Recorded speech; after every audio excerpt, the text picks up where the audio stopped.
Hello everybody, good morning and welcome to the United Stand. This is your latest Manchester United news as we approach what should be deal day for ONANA. But Erik ten Hag puts out some concerning comments around Manchester United's transfer activity. Some people say that he is basically becoming what every Manchester United manager has to become under the Glazers, which is a puppet. And there are some interesting comments coming out from Erik ten Hag. Personally, I don't think he's a puppet.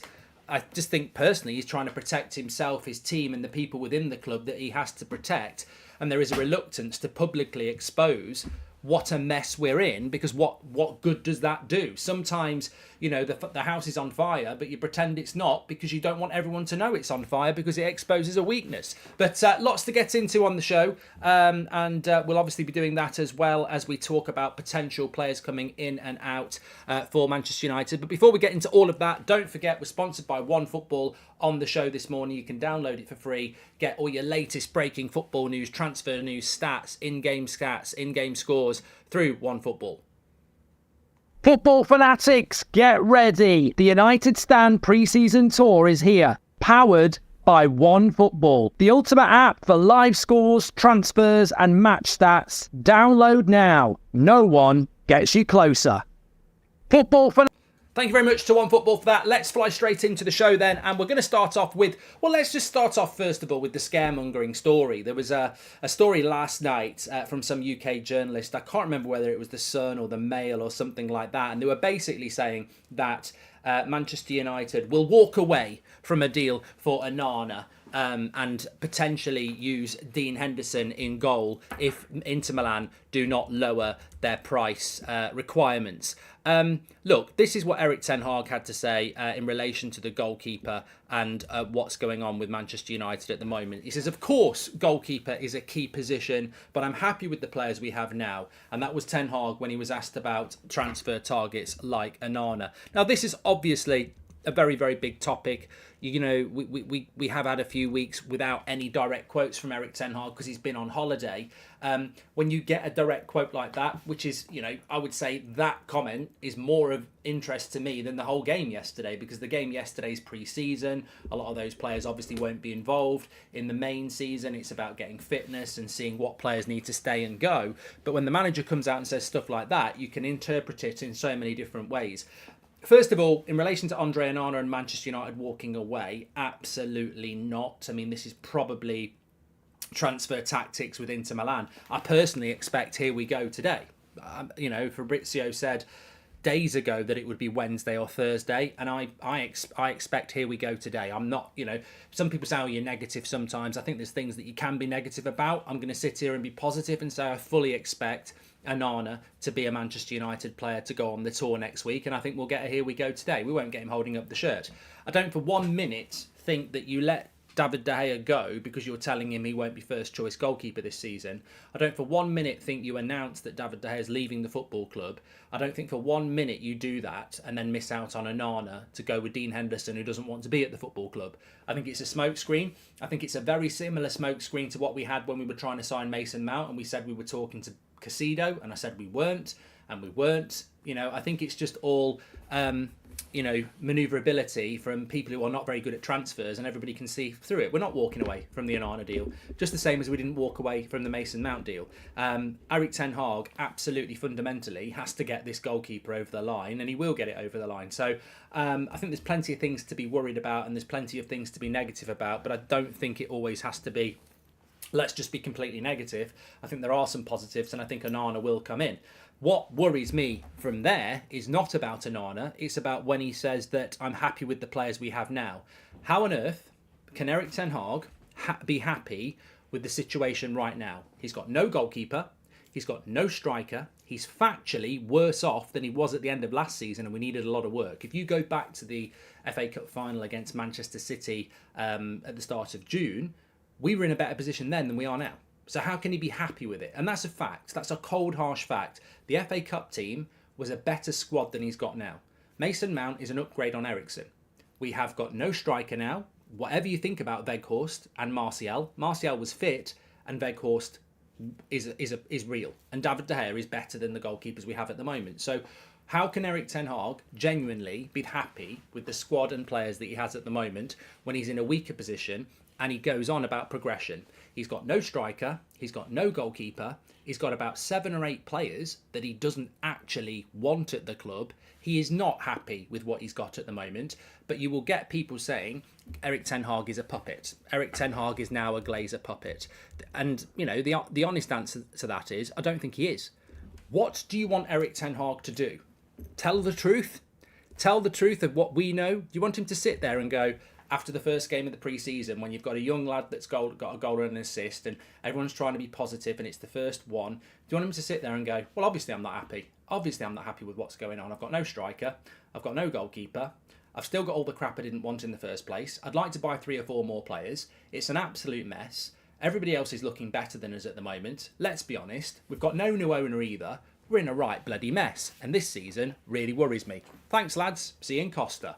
I mean, that's probably what he would like to say. But if he says that, you completely blow the doors off Manchester United. You completely probably cause, you know, more protests, more mess. Shirts don't sell. Tour tickets, people probably don't turn up. It doesn't change your situation, does it? It doesn't mean the board will go, oh, Erik, you know, you've had a go at us publicly. There's 100 million quid. It's not going to happen. I think Erik ten Hag has probably realised, like Mourinho did, like Van Gaal did, you have to be a politician as a Manchester United manager, and I think you get ground down into realism. I guarantee you Erik ten Hag's not happy with the transfer situation at all, and when you listen to this comment, he said this is the moment in the season when you have time to train with your team. So I'm looking forward to Saturday and all the internationals coming in, and then you can really add a sense to the squad, the team, and the way of playing. I think that says more than it actually says. I think the first sentence says it all. This is the moment in the season when you have time to train with your team. That's the most important thing Erik ten Hag said after the game yesterday. Because what he's saying there is, pre-season and the next few weeks is the time where you put the foundations into your season. Whether it's through fitness, the style of play, everything. Manchester United yesterday in both halves played the same way they did last season tactically. There was no possession in the final third. It was very quick transition. It was same formation, and it was pretty much what we saw last year. The reason for that is because the players know how we played last year, because that's how we played last year.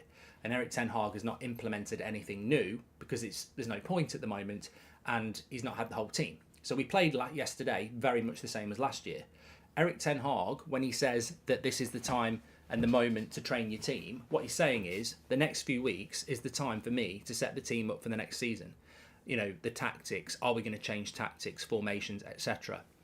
How can he do that when he hasn't got new players? How can he do that when the team's in a worse state than it was last year? So people who say Erik ten Hag's a puppet, I don't think he's a puppet. I think he's doing damage limitation publicly by saying he's happy with what he's got because he knows that might be the squad he's got to work with next year. What's the point in, you know, throwing a hand grenade into your own dressing room? There's just no point. And secondly, that's the truth. That's the truth. Now is the time he needs to be training his team for next season. We're going to have an expansive new team, aren't we, with a goalkeeper? Well, where is he to train with the rest of the team?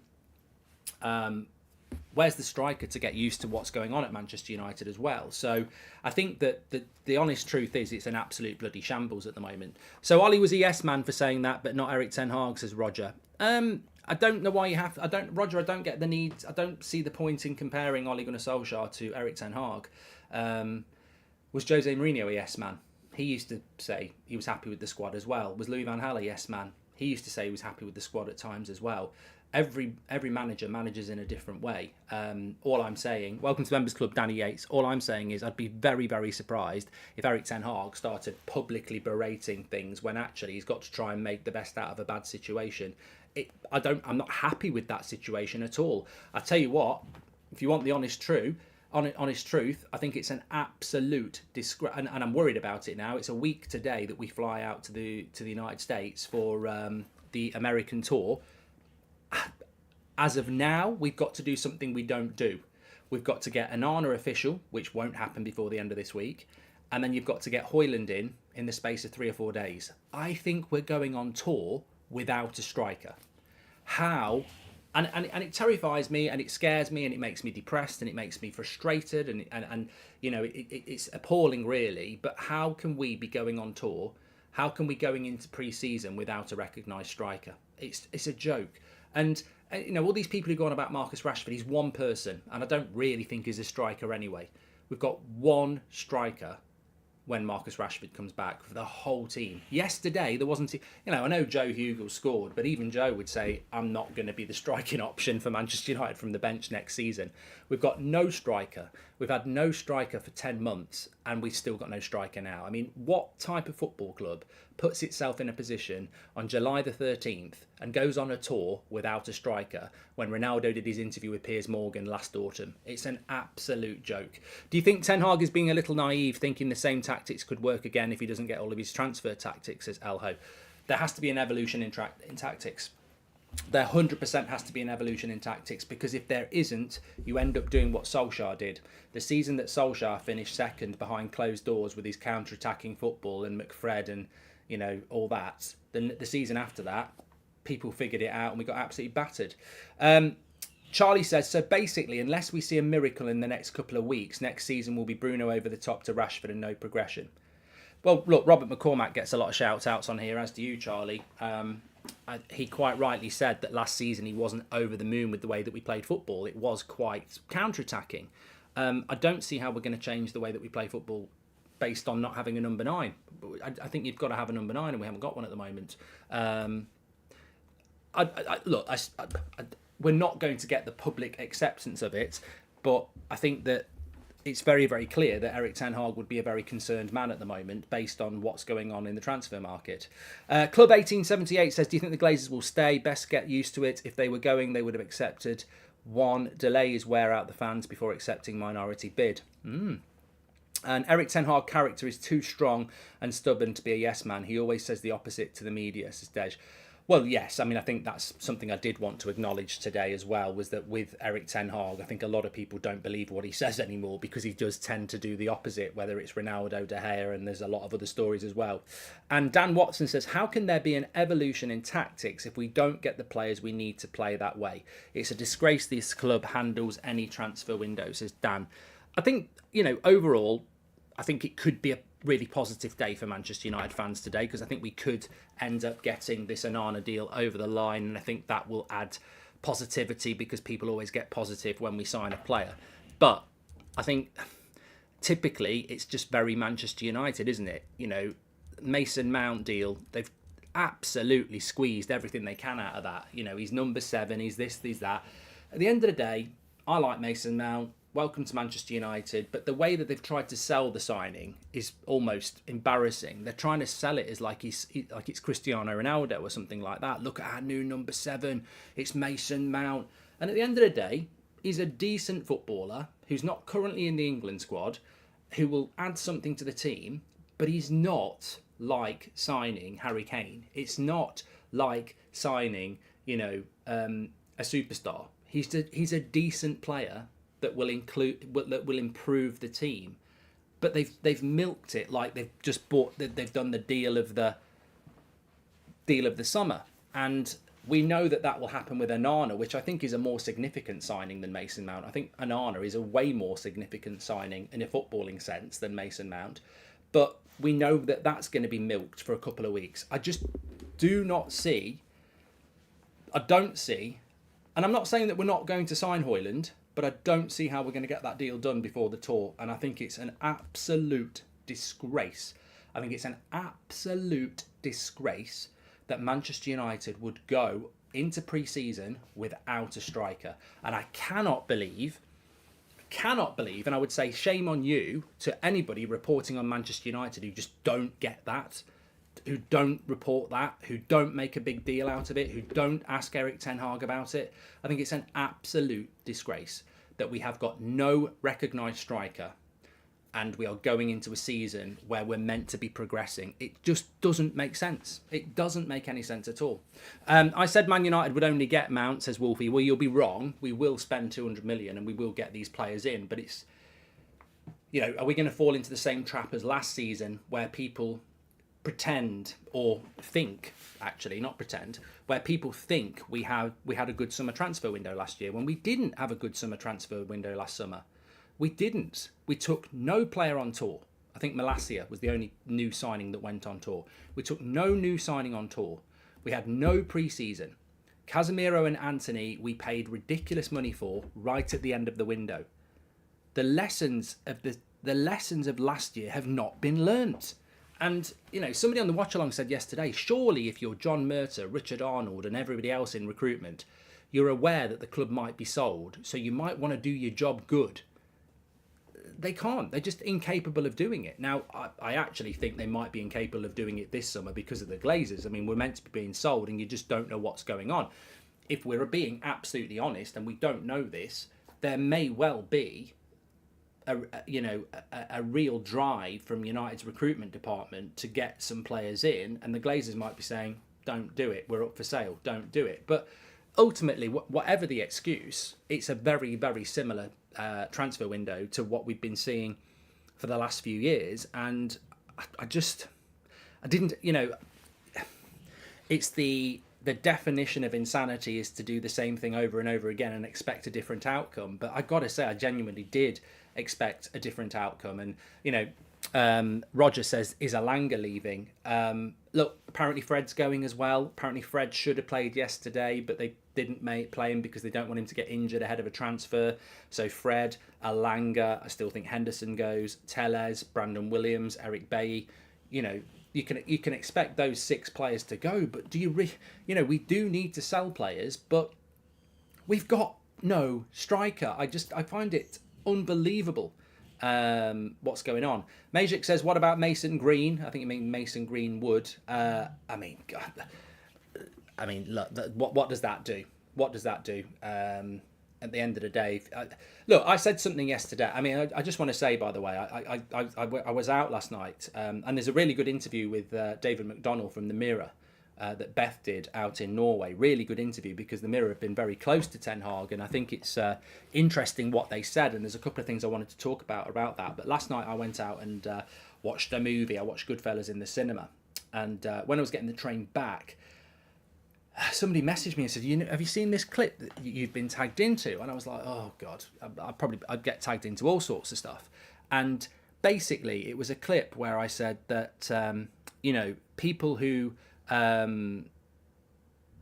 saying, let's keep Mainu and Ahmad and Hannibal, may as well get Glazer in t-shirts. And somebody clipped that 6 seconds. It's great, really, because it's literally like I'm obviously saying something, right, clip there, and then clip there, and then put that out, and it makes it say something that I didn't actually say in that context. And I looked at it and I went, well, I don't actually see what the problem is with what I've said. And they said, you want to check the replies? So I checked the replies. You've got somebody wishing I'd get hit by a bus, saying they take great pleasure in seeing that happen, and just an absolute torrent of abuse and toxicity for a 6 or 7 second clip completely taken out of context. Julian says, if Richard Arnold had half a brain, he'd sack Murtagh and buy himself some popularity by bringing in someone half competent, says Julian. And morning, Mark, not just sure if you've discussed it, but just wondering if you've seen the Dele Alli interview, and we'll discuss it on That's Football, says Stephen. I'll talk about it on here in a minute. I have seen it, and I think it's an interesting discussion point. Ten Hag doesn't trust the transfer process, so he can't be open about his true feelings about players because he might be stuck with them all season, says Chaos. Yeah, it's damage limitation. But in relation to that clip about what I said about the young players, I said it on the watch along yesterday. And I'll say it again now. So, these people who clip stuff up and retweet it out and try and get it out of context. I'll say it again. So, you can clip and do it again, because publicity is great. I mean, the amount of retweets it got. Imagine the amount of people who didn't know who United Stand was, who now will go and watch it all to get the context. So please keep doing it. But I will say it again for you. It might be controversial for people who aren't that intelligent to understand it. But if you are sat there last night or this morning saying, we should keep Hannibal, we should keep Mainu, we should keep Ahmad and use them, then you may as well get a Glazers in t-shirt, because you are absolutely walking into their trap that Ten Hag is suffering with at the moment. If you're using Mainu and you're using Hannibal in your midfield and you're using Ahmad as well, all three of them, not individually, then you're not buying other players. So you're basically doing what the Glazers want, which is getting by on the cheap. That's my point. I'm one of the biggest advocates of bringing in youth players, and I would like Ahmad to stay and be part of the first team. But Mainu, Hannibal, and Ahmad as part of the first team squad next season, that's just a cost. That's just cost-saving exercise. It's not even what's best for those three players.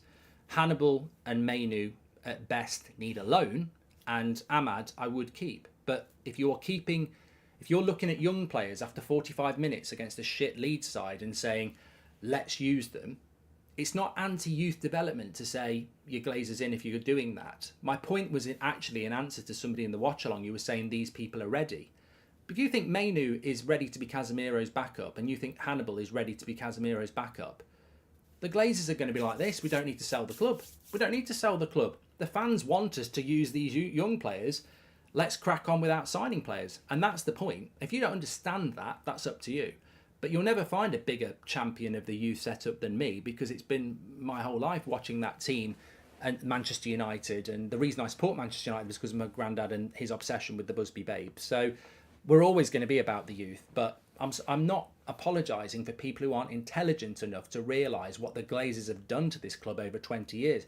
They've even used it in their decks, speaking to shareholders in the past about how the youth department is a money-making exercise for them, because you can actually sell these players off. It's a bit of a meat factory at times. If they don't work out, you can sell them, and if they're okay, you can use them in the first team, and it stops you having to buy players.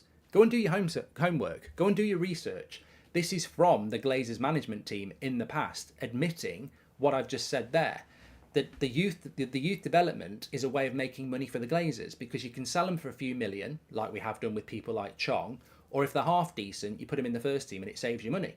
People might not want to understand that, but it's true. So you sit there and watch Man United play like yesterday and go, we don't need... What you're effectively saying, and what I was effectively answering is, you're saying we don't need to buy players because we can use Ahmad and Mainu and Hannibal. But you can't, because that's not how you develop youth players anyway. Look at Garnacho last year, look at Gary Neville, look at David Beckham, look at Marcus Rashford. You don't just get thrown in and play 90 minutes 60 times a season. You have to play the odd game here and there, the odd half an hour here and there. That's how it works. So that's my point. And it was in direct response to somebody who said, I don't think we need to buy players. We can use them in the midfield. And I'm saying, well, you may as well get a Glazers in t-shirt, because you're basically advocating not spending money. Baffles me how bad Sancho looks compared to how he seemed to be performing at Dortmund. Terrible half yesterday as well. I did my match reaction yesterday. I choose not to be overly positive and overly negative. It's a pre-season game. We only saw 45 minutes of every player. And Jadon Sancho was being played out of position. I think he's got a hard comeback. But yeah, I mean, I'm not going to get carried away with that. Mark, you're the best person. Don't listen to the haters. I love the fact that you stay level-headed and deliver both sides of the argument, says Jude. And seems like a lot of us are holding tight to the railing when it's clear we're about to hit an iceberg. Hopefully Ten Hag is a few moves ahead of us, says the Society. My fear for Erik Ten Hag is quite simply this. You're right. You know, I think if you think about the Titanic hitting the iceberg, I think Erik Ten Hag can see the iceberg. I just don't think he's got a steering wheel at the moment. And I think he's heading towards it. And he's like, I can't move this at the moment. And I don't have the power to get the steering wheel. I need somebody to give it to me. As I said, it's completely appalling that he's having to use... I mean, look at the United side at the moment. You know, we go back to... if we go back to this here, this comment here, I'm happy with the players we have now. I mean, if we go back to that, and let me just say in a few seconds, right, you're happy with the team you've got now. No goalkeeper. Still got Harry Maguire, Scott McTominay, Fred, every other player that needs to be sold. So you've still got a load of players that shouldn't be here. You've got no goalkeeper. You've got no striker. You've got no backup for Casemiro at all. At all. If Casemiro gets injured, you probably are going to have to play Kobe Mainoo, because there is literally nobody else. And everybody else ahead of us is having a better summer transfer window than us and has better squads than us. John says they've sucked the blood out of this club. I think there's time for things to be done, but I also think that the saddest thing is, if we do get the things done, he's got no pre-season. I mean, look, I'm excited about United's, desire to sign Rasmus Højlund, but I'm also terrified about the fact that if you're going to buy a 20-year-old striker that's just developing, you don't put him into the first team without a pre-season. And he's not going to get a pre-season at the moment because there is no pre-season for. Well, pre-season's now. Where is he? Erik ten Hag could quit if he doesn't if he isn't happy working with the youth, says Maj. Well, look, it was interesting on the video that Beth did yesterday with David McDonnell, and he was saying that Ten Hag wants to work with a squad of 22 or 23 players. Now that's a lot. We can have a squad of 25. I actually don't mind this. I'm interested to see what people think, but I don't actually mind this because if you look at Pep Guardiola last season, I'm pretty sure Arsenal played more players than Manchester City did, because what Pep Guardiola does is he spreads the game time out more evenly. So Eric, let's say Mikel Arteta and Arsenal used 30 players last year, but Pep used 18. But the 18 players that Pep uses will be better than the 30 players that Arteta used, and he will rotate them well. So I don't actually mind the idea of having 22 good players over 25 like we've got now. But you've got, again, it comes back to the same problem. You've got to be able to sell players. And we're really struggling to do that. We really are. Hi, Mark. Which position should we prioritise according to you? Casemiro's replacement or a striker, says Aditya. Well, I don't get involved in this, Aditya. I mean, I respect you asking that question, but this is what I mean about, it's exactly what I was saying there. These people who say, I think Mainoo's ready. I think Iqbal's ready. I think Hannibal's ready. These people are basically the problem, because they inadvertently don't realise that you are basically a fan of Glazeronomics and you don't realise it. You're giving them a get out. You're giving them an opportunity. So if I answer Aditya's question and I say, what would I rather have, a striker or a backup to Casemiro? Well, if I go, I'd rather have a backup to Casemiro and we can get by without a striker, I may as well get a Glazers in t-shirt as well, because I'm giving them an out. I'm going, if I've got to choose between two vital components, I'll go with this one. I'm not choosing. Why should I choose? We're Manchester United. Do you think Manchester City or Arsenal are going to sit there and go, we've got two massive problems in the team, pick one to solve? No, it's the Glazer in t-shirt brigade, isn't it? I'm not doing it. We need a striker and a backup midfielder if we want to be successful at the start of next season. And if we don't want to be successful at the start of next season, then, let's just do what we're doing now, taking our time. And I will say this, it's way too early to say this, but if we do have a difficult start to the season, I would really question why Mason Mount was the priority. I'm all for signing Mason Mount, and I know a lot of people like him, and I like him as a player, and I think he will be a good player, but I don't get why the obsession with Mason Mount. I really don't get it, because if Mason Mount wasn't playing yesterday and Eriksen was playing, would we notice? You know what I mean? Would we have noticed? Is there a massive difference between Eriksen and Mount? No. But we really would have noticed if we'd had a striker. And that's what I mean. I don't mind signing Mason Mount. Ten Hag's ecstatic, obsessed, thinks he's amazing. That's absolutely fine. But should it have been our priority signing? No, not in my opinion. Look at yesterday. We need a bloody striker, a goalkeeper. We need a holding midfielder as well. But look, we'll have to wait and see. Tom says, surely Ten Hag... let's come back to Tom's comment there, because it was a good one. Surely Ten Hag has a say on something at least, especially on a striker. A manager knows his squad inside out, but the broad priorities differ. Speechless, says Tom. Look, somebody said Sancho's going to be doing an interview on the Overlap very, very soon. Look, just on that, if you've not seen the clips about Dele Alli and his interview with Gary Neville, it's very, very powerful stuff. I haven't actually watched it all yet, but I think in one sense it's really powerful, but in the other sense, footballer has trauma in a personal life. Well, you should always realise that. But to be honest, it's something we get sometimes hit with, but we've always acknowledged. Like, sell Harry Maguire. He's not good enough. Oh, you're so toxic and you're such a hater. Not said anything about his forehead, not said anything about his haircut, not said anything about his accent, not said anything about his family. Not good enough to play for Man United. When people take it away from that, and people like Dele Alli do that interview, you're in a very dangerous ground, because footballers are people. So it doesn't surprise me that, some of the stuff I've heard about Dele Alli is surprising, but it doesn't surprise me he's got a backstory. If you know anything about football, football is about your talent with your feet and your ability to play football.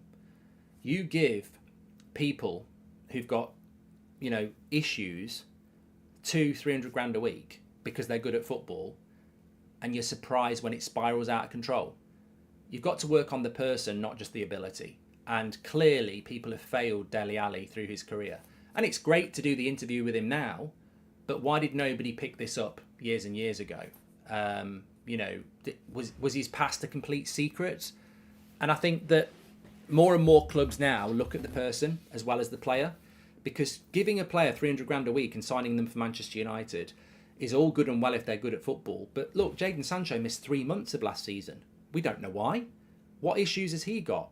And I think football clubs do need to look more at the person, because I feel no guilt in saying sell Harry Maguire, sell Scott McTominay, sell Fred, sell Martial. All four of those could do an interview with Stephen Bartlett or Gary Neville, and I'm sure some of them will be thinking of doing that, because for PR purposes, brilliant. Tell them what you really like and you'll get people being more sympathetic. But should we be sympathetic? Because on a personal level, of course we should. We should all be empathetic and good people. But in a footballing sense, are Everton or Spurs or anybody else wrong to say we want to sell Dele Alli because he's not good enough? There might be a good reason behind it, and you might say let's support him and help him get to being good, and I think that's what should happen. But are we wrong to say I don't think Jadon Sancho is good enough, we should sell him? I don't think Harry Maguire is good enough, I think we should sell him. Or does it change because Harry Maguire sits there and says, you know what, when I was a kid, something happened and it's impacted me.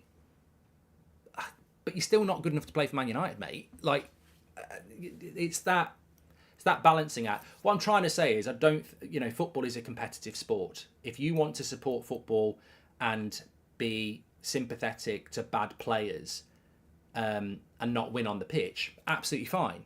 But I don't think there's anything wrong with saying sympathetic to your personal circumstances, yes, but you're not good enough to play for Man United, and this is competitive sport, and I'm not watching, we're not having a dinner or something like that. I don't need to know you personally. I need you to perform on a football pitch, and if you can't do that, ruthless, yes, but you're not good enough for Man United. And I think that,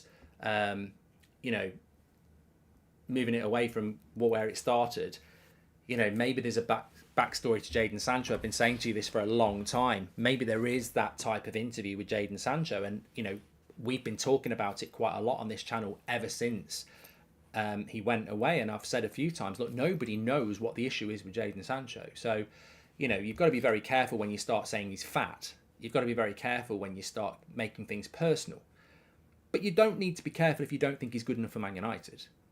The reason he's not good enough for Man United might be because of his personal issues, and that's Manchester United's problem to solve.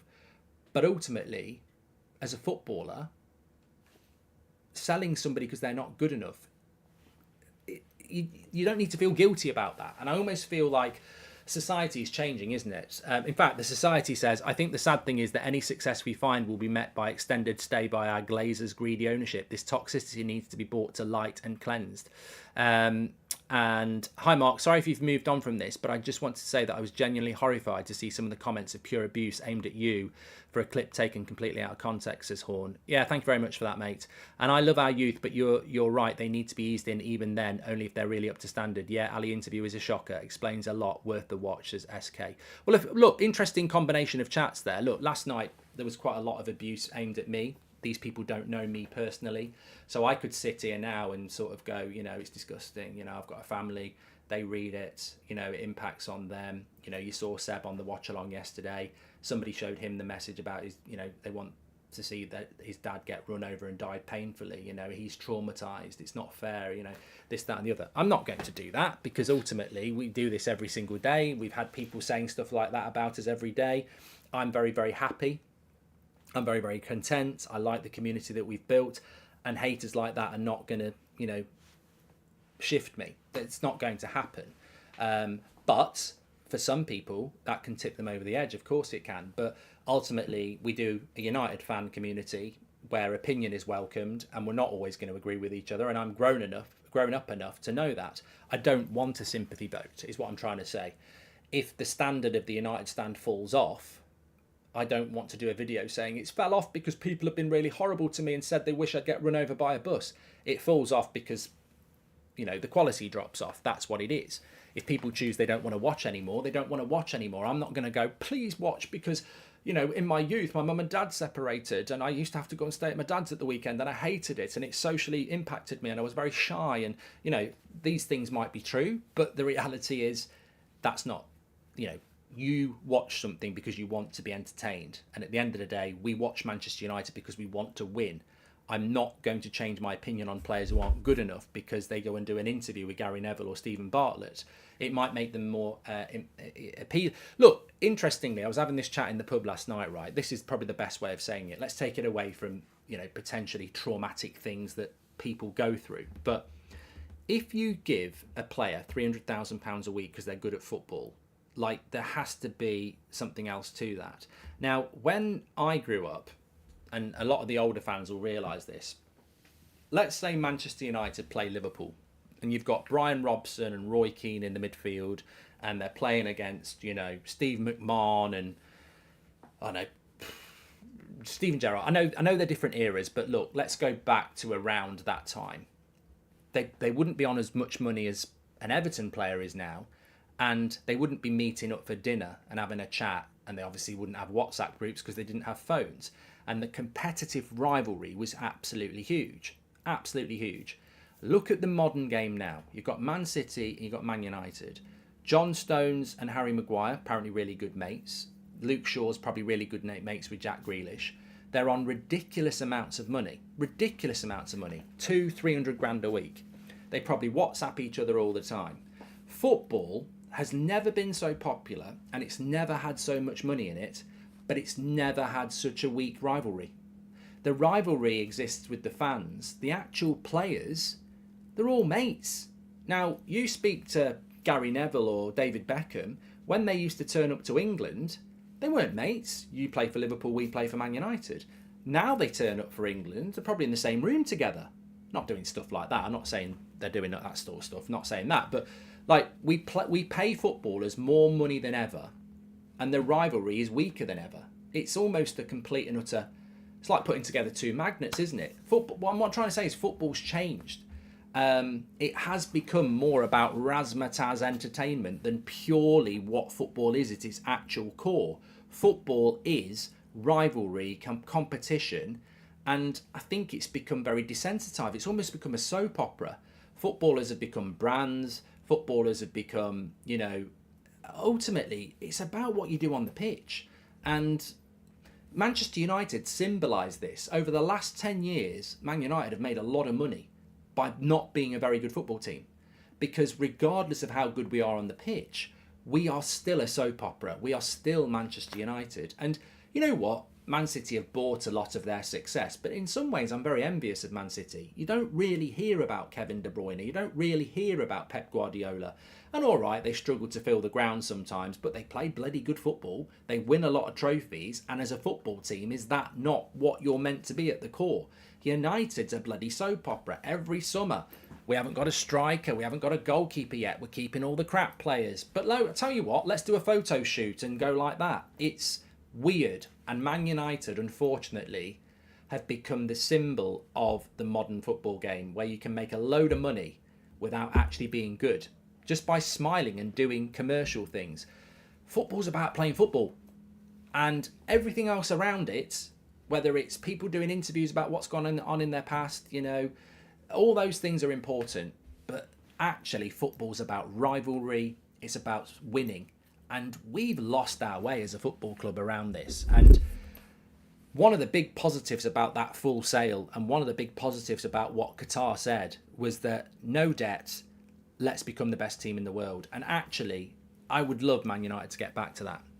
When is this famous chat between Harry Maguire and Erik ten Hag taking place, says Charlie? Well, you know what, Charlie? Very interesting what Erik ten Hag said himself is that the international players who I thought were back on Monday are back on Saturday. So Bruno Fernandes, Marcus Rashford, Harry Maguire, they're not back till Saturday. Charlie George, welcome to the Members Club. Appreciate that. Do you think we will get a here we go on ONANA today? I actually do, without knowing.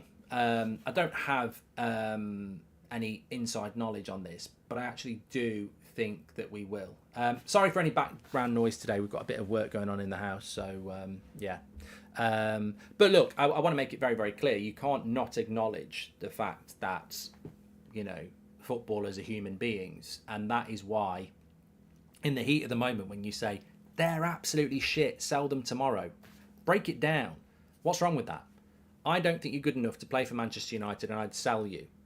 Oh, stop being a hater. They're going through a lot in their personal life. Oh, really? Are they? Well, hold on a minute.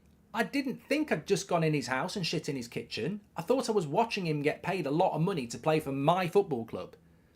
Am I not allowed to say that I don't think they're good enough and they should be sold? And this is the world we're starting to live in now.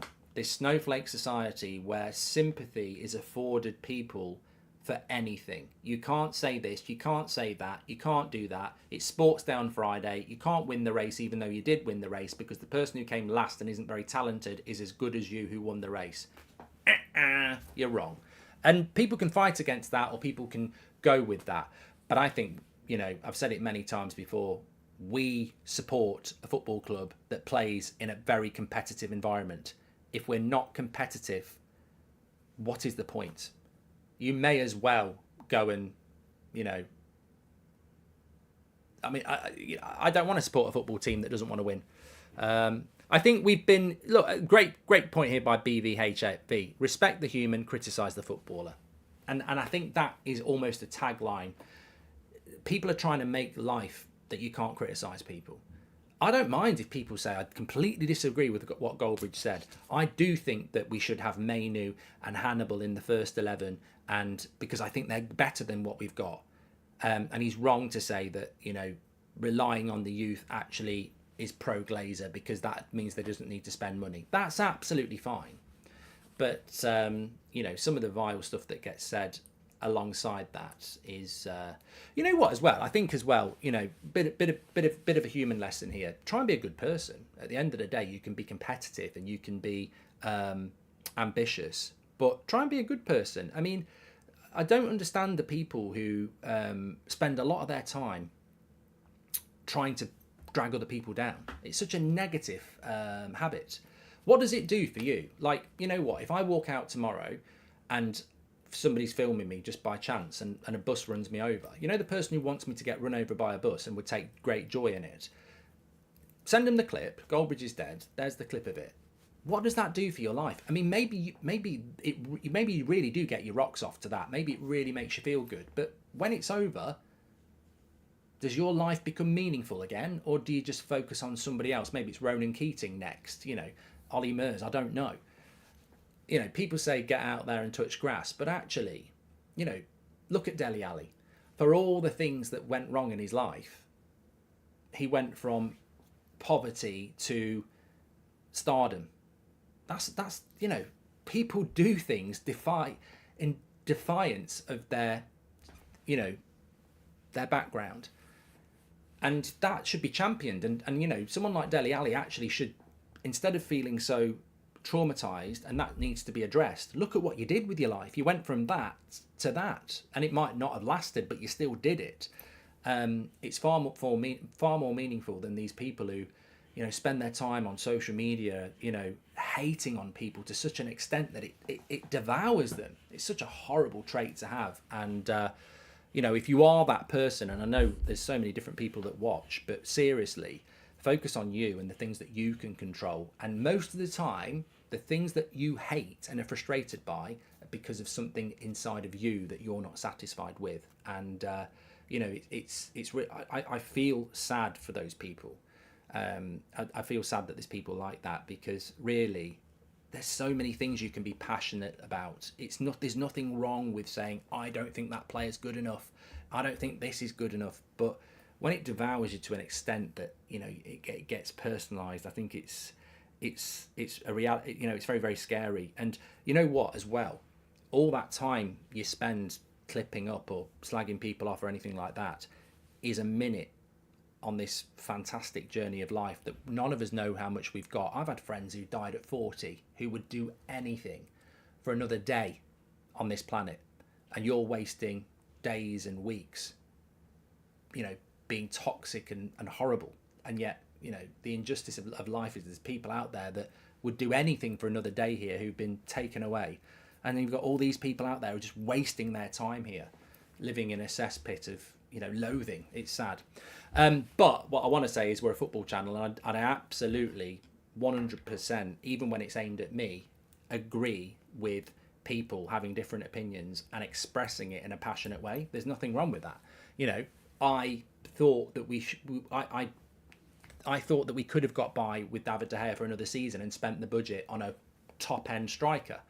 That's not happened. There's nothing wrong with people saying, I wouldn't have done that. I completely disagree with that. Ten Hag disagrees with it. I think we've been good on Sancho sticking to the football side, etc. We are aware there's definitely something in the background, says SK. And look, this is going to be really, really blunt. But if there's a big issue with Jadon Sancho in the background and it's impacting on his Man United career, is it wrong to say we need to get rid of him? I mean, if he's not good enough to play for Manchester United, you can't give a charity position up. 100% you've got to support him. Same thing that we're doing with Mason Greenwood. Like, you know, I don't think that some people think that Mason Greenwood shouldn't play for Man United again. We have a duty of care. He's got a 2-year contract. We have to be there for the player and their personal life and their mental well-being. Of course they do. Jadon Sancho, if he's never going to be good enough to play for Man United, regardless whether it's a talent thing or a mental health issue, don't pick him. Don't put him in the team so we can all cheer him to make him feel better. No. We're a football team. We've got to play players who are good enough. But acknowledging that these players are human beings and maybe carrying baggage, that's absolutely fine.